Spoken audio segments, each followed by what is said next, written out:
선생님, 오늘은요 서울 아파트의 경매 건수가요 네. 무려 8년 10개월 만입니다. 8년 10개월 만에 최대치가 나왔다. 네. 그러니까 궁금해요. 이걸 정확히 말씀드리자면 지금의 상승은 지표상의 상승만 있다.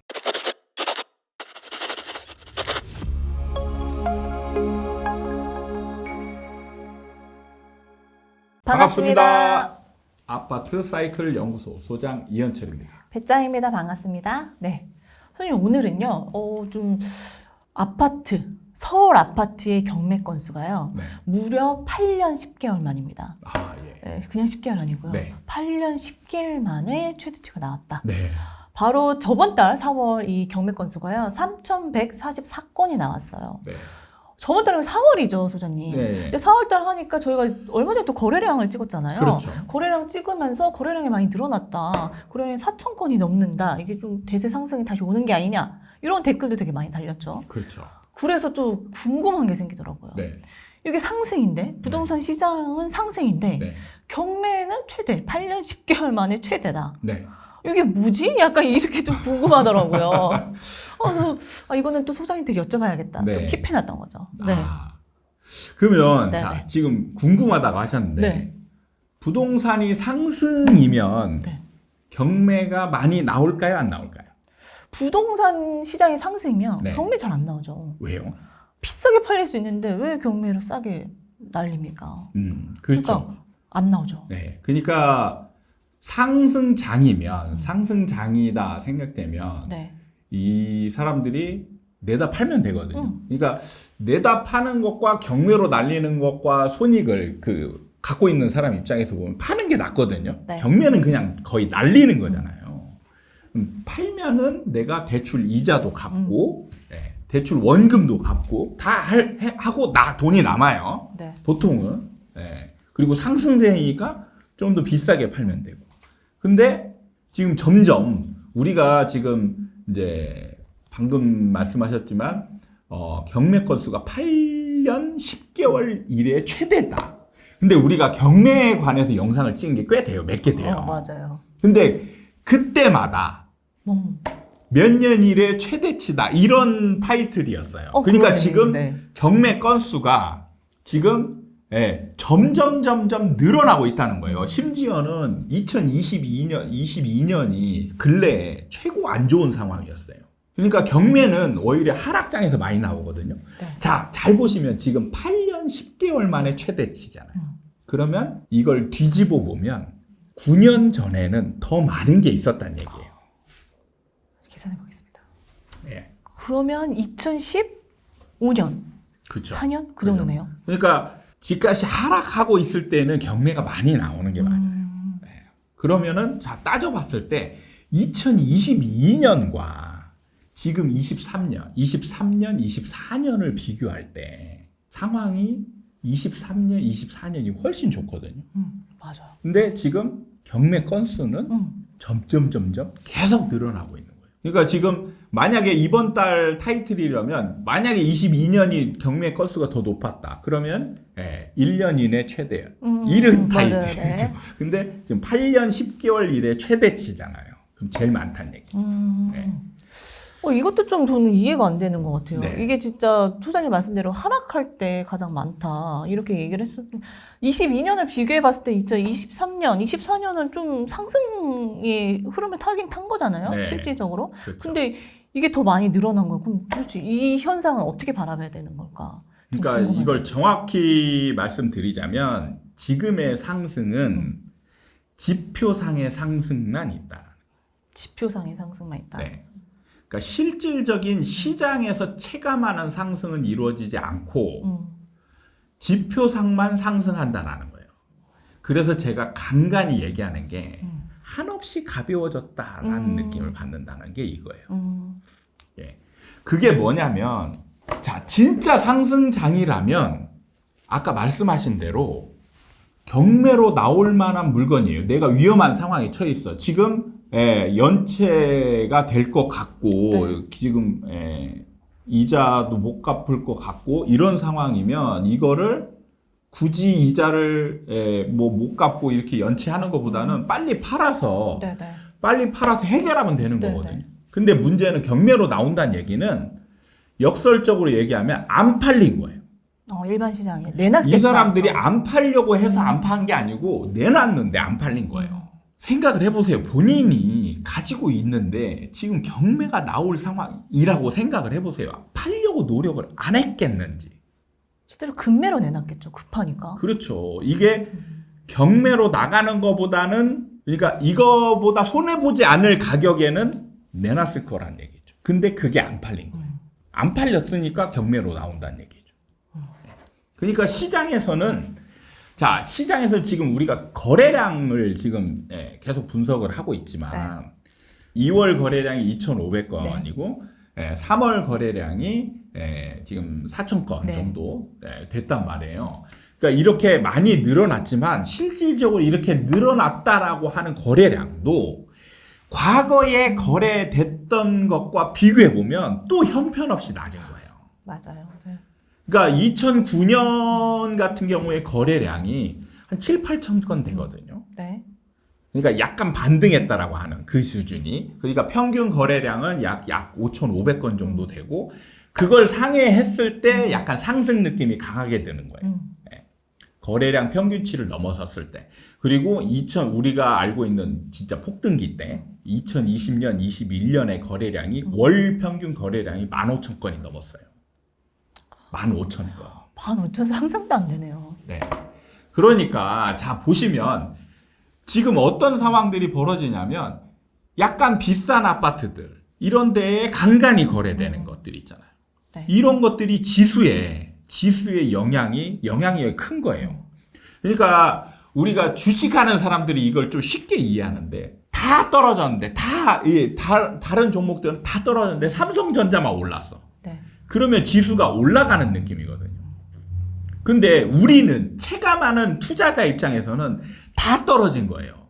왜? 삼성전자만 가지고 있는 사람만 올랐지 나머지 주식을 가지고 있는 사람 다 떨어진 거잖아요. 네. 그러니까 이게 시장 체감형하고 지표하고 괴리가 생기는 시점이라는 거예요, 지금이. 그러니까 지금은 제가 지수가 한없이 가벼워졌다라는 느낌이 그런 거예요. 한 거래만 돼도 뭔가 반영이 굉장히 많이 된 느낌? 이런 느낌이 된다는 거죠.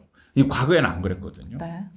근데 이제 이런 것들이 지금 지표상으로는 상승 흐름, 움직임이 나타나고 있지만 실질적으로 시장에서 느끼는 감정은 왜 안 팔리지? 왜 안 팔리지? 이런 느낌이에요. 심지어 금매인 것도 안 팔렸다는 거잖아요. 네. 그렇죠.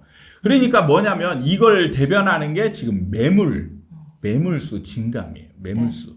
매물수가 지금 역대 최고치를 계속 갱신하고 있어요. 지금 서울의 매물량이 84,000건 정도 돼요. 84,000건이 넘어요.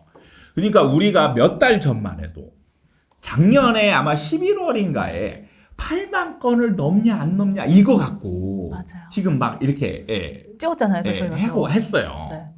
근데 지금 8만 건을 이거 8만 건을 넘겠냐 안 넘겠냐 그렇게 살짝 찍고 다시 빠지는 느낌이었다가 지금 8만 4천 건이란 말이에요. 9만 건을 바라보고 있네요. 경기도 같은 경우는 지금 15만 건이 넘어요. 그러니까 매물량이 많다라는 얘기는 적체되고 있다는 거잖아요. 지금 팔려고 하는데 안 팔리는 게 있고 새로 또 팔려고 내놓는 물건들이 막 적체되고 있는 거예요. 그러니까 시장에서는 지금 물건이 팔리질 않고 있어요. 그러니까 상승장이라면 뭐냐면 예를 들어서 자 10억이었던 게 15억에 만약에 거래가 됐어요. 그럼 이게 상승장이려면 15억에 다른 물건들도 다 팔 수 있어야 된다라는 거죠. 네. 근데 15억 자 상승을 주장하는 사람은 지금 이 아파트 가격이 15억이라고 얘기해요. 근데 이 아파트를 지금 가지고 있는데 팔고 싶어 하는 사람은 15억에 절대 안 팔리는 거예요. 안 팔리잖아요. 네. 근데 심지어는 12억에 내놔도 안 팔리는 거예요. 이게 무슨 상황이지? 얘는 15억인데. 지표상으로는 그렇죠. 15억에 팔렸는데. 얘는 15억이에요. 네. 실거래가 하나 딱 찍었으니까 15억이지. 얘는 15억인데 왜 야 15억은 고사하고 12억, 13억에도 안 팔려.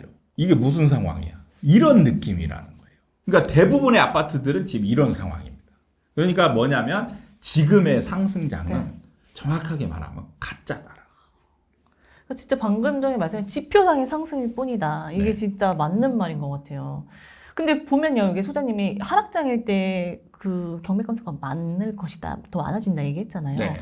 그러면 지금 8년 10개월 만에 최대인데, 그럼 앞으로의 그럼 경매 건수는 소장님 더 늘어날 가능성이 많은 거죠. 지금 우리가 예상을 해보면 2020년, 21년, 그리고 22년, 23년까지 30대가 주 매수층이에요. 네. 그리고 영끌한 사람들이 꽤 많아요. 그러니까 이 사람들이 버티다 예, 못 버티고 팔려고 했다가 못 팔고 나오는 것들이 네. 수두룩하게 있다는 거죠. 아직 지금 나오지 않은 물건들. 예, 이런 것들이 굉장히 많다라는 거죠. 근데 방금 말씀하셨던 게 이 사람들이 팔려고 노력하지 않았던 게 아니다. 일반 네. 시장에 매놨는데 안 팔렸기 때문에 이게 경매로 나온 거라고 얘기하셨잖아요. 네. 그럼 앞으로 경매 건수가 더 많아질 건데 네. 그러면 이게 처음엔 일반 시장으로 가겠죠. 그럼 네. 어떻게 영향을 미칠지도 사람들이 궁금해할 수도 있을 것 같거든요. 이게 근데 이게 보면 사실 이런 경매 건수가 3,100건 정도 되면 사실은 이게 시장을 뭐 폭망시키고 막 이럴 것 같지만 또 냉정하게 얘기하면 또 그런 거 아니에요. 예, 그냥 별개예요. 그냥 이거 경매가 원인인 게 아니고 경매는 결과예요. 결과가 시장에 다시 원인으로 영향을 약간 줄 수 있어요. 근데 이걸 또 호도하는 사람 입장에서는 결과를 원인으로 끌고 오는 거예요. 경매가 늘어나서 시장이 폭망한다. 이게 이제 원인으로 네네. 둔갑하는 거예요. 이런 식의 시장 분석을 하면 안 돼요. 경매는 결과예요. 결과값이에요. 결과값이 시장에 영향을 아예 안 주냐? 줘요. 상호 연관성을 주거든요. 네. 근데 원인으로 보기는 어려운 거예요. 네. 아, 이걸 좀 잘 들어야 될 것 같아요. 네. 진짜 이게 8년 10개월 만 최대다. 그럼 많은 사람들이 또 생각, 이거 망하는 거 아니야? 하락하는 거 아니야? 뭐 이렇게 또 생각을 하면서 또 할 것 같은데 경매는 결과값이다. 네, 이걸 가지고 폭망한다로 연결시킨다. 그러면 여러분이 알아서 판단하십시오. 네. 저는 결과값이라고 얘기를 합니다. 원인값이 아니에요. 이건 원인이 아니다. 네. 원인으로서는 약간의 작용. 네. 결과값은 항상 네. 원인으로서도 영향을 주긴 해요. 근데 그 영향은 굉장히 작다. 오늘은 이 아파트, 서울 아파트 경매 건수가 8년 10개월 만에 최다다. 네. 이 얘기를 좀 해봤던 것 같아요.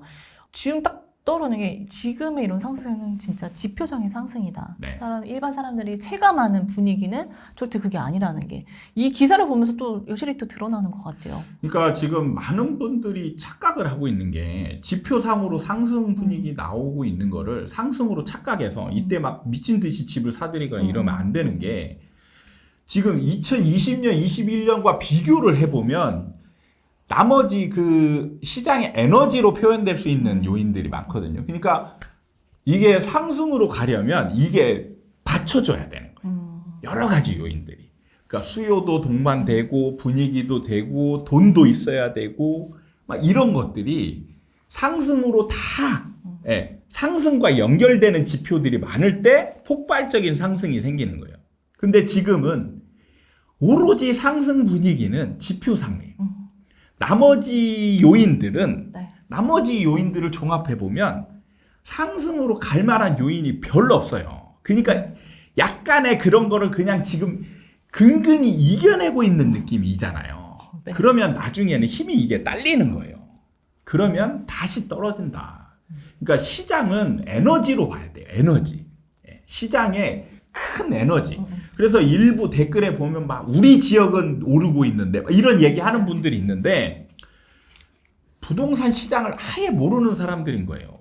우리 지역만 절대 혼자 올라갈 수 없어요. 부동산 시장은 우리나라가 그렇게 된 역사 한 번도 없습니다. 근데 여러분들이 그걸 왜 모르냐면 자 하나씩 따져보세요. A, B, C, D, E, F, G 이렇게 10개가 있다고 쭉 연결이 됐어요. 그냥 1, 2, 3, 4, 5, 6, 7, 8, 9, 10급지라고 생각을 해봐요. 그럼 우리가 비교할 때 어떻게 하냐면 1급지와 10급지만 비교해요. 그잖아요. 네. 그래서 1급지는 올라가는데 10급지는 안 올라가. 이렇게 생각하잖아요. 자, 근데 이거를 연결로 쫙 해놓으면 자, 1급지 올라가는데 2급지 어떻게 될까요? 움직이죠. 움직일 거 아니에요. 네. 뭔가 영향을 받을 네. 거 아니에요. 그럼 2급지하고 3급지는? 같이 좀 가야죠 또. 이게 부동산이라는 거는 다 연결이 돼 있어요. 그래서 1급지와 10급지가 연결이 돼 있는 거예요. 그래서 양극화가 없는 게 1급지 올라가면 나중에 10급지도 올라가고 나중에 보면 10급지나 이 나머지 쭉 떨어지잖아요. 1급지 버티다가 1급지도 떨어져요. 그러니까 그때 기억나는 것 같아요. 그때 시간차만 있을 뿐 다 영향을 미쳐서 같이 움직인다 네. 말씀하셨잖아요. 그러니까 주식은 시장에 큰 영향을 받기도 하지만 별개도 있어요. 시장의 실적이 엄청 좋아. 그럼 얘는 올라가죠. 어떤 엄청난 호재가 있어. 올라가죠. 부동산은 절대 그게 없어요. 다 촘촘하게 연결이 돼 있기 때문에 그래요. 그러면 얘가 올라가려면 시장 전체가 움직여야 돼요. 시장 전체가 누르고 있는데 얘만 올라가려고 한다? 불가능합니다. 물론 일시적으로는 올라갈 수 있어요. 일시적으로는 올라가지만 나중에 보면 그 올라갈 때 산 사람들은 완전 폭망이다. 폭망. 네. 더 많이 떨어지는 거죠. 네. 올라갈 때 샀으니까. 그렇죠. 네. 남들은 떨어지고 있으니까 떨어질 때 산 사람은 그거보다 떨어지더라도 비율적으로 작죠. 근데 남들 떨어지고 있는데 올라가는 걸 사. 이 사람은 완전 죽는 거예요. 네. 아, 오늘 얘기는 참 지금의 뭔가 다 혼조세다 보니까 많은 사람들이 좀 헷갈려 하는 것 같고 또 같이 오류를 또 범할 수도 있는 것 같은데 이 영상을 보면서 좀 다시 한번 좀 되새겨보는 시간을 갖는 게 좋을 것 같아요. 네. 이렇게 마무리하도록 하겠습니다.